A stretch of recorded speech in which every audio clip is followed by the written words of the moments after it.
Hello, yet another of my videos where I work through multi-choice questions. Pause the video now if you want to try and work out the answer yourself. If you got the answer D, well done. If you didn't and want to find out how I got the answer D, please continue watching.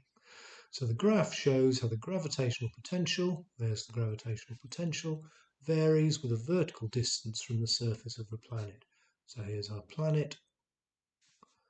And there's the distance d from the surface of the planet. What does the gradient of the graph represent at the surface of the Earth? So what is this gradient here?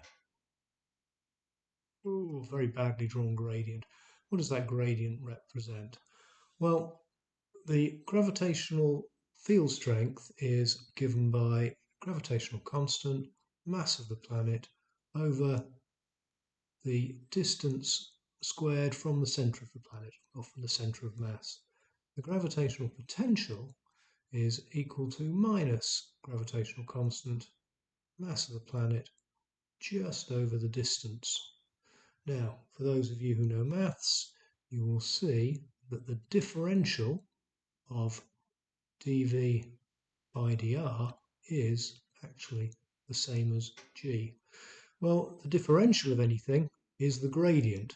So the gradient of the gravitational potential against distance is equal to the gravitational field strength. You're actually given that equation on your data sheet.